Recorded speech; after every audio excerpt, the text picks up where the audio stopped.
大家好，今天继续和大家分享变频空调的开关电源电路。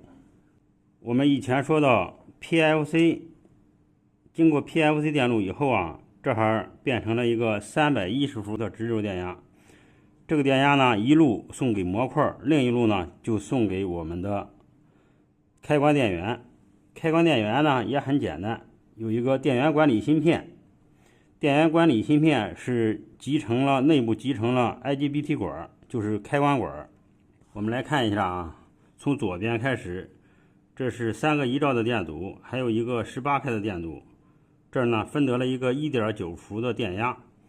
这个电路呢，按一般的电路都应该是一个启动电流，给这个电源管理芯片一个启动电流，然后呢，让它里面的振荡电路开始起振，起一个启动信号的作用。但是这儿这个分压呢，它是一个过前压保护，它不是启动这个电源管理芯片的，不是启动这个集成块的，它是由它启动呢是通过这一路，通过一个线圈300伏，然后到它的五角内部这是它的电源，这是电源管理芯片的电源角一角，通过一角给这个一角充电。当充得了8伏的电压的时候，这个电源管理芯片开始起振，开始工作。同时呢，里面有个驱动电路，驱动这个里面的 IGBT 电源开关管开始工作。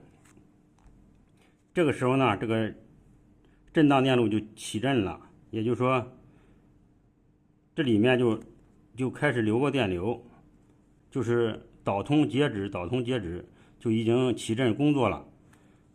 当它一起振，那么呢，对应的这些个刺激都将会有电压产生。这儿呢是一个12伏的电压，这儿是一个正5伏的电压，这儿7815，这是一个7815的稳压块，输出15伏的电压。这个电压呢应该是18、9伏，然后通过稳压以后得到一个15伏的电压。当它起振以后这个电压就建立起来了，这个线圈也会有电压。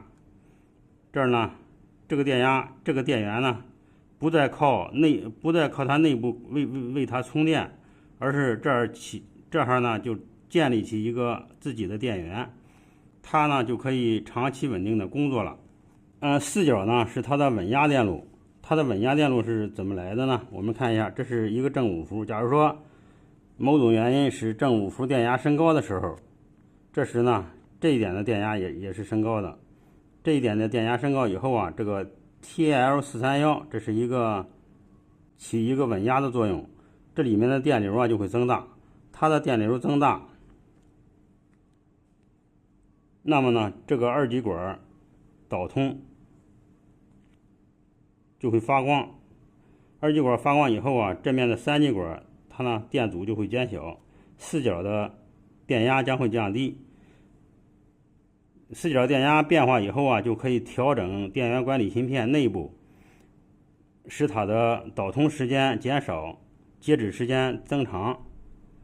这时候呢这个电压就降下来了，达到一个稳定电压的一个效果。这就是开关电源的一个稳压的过程。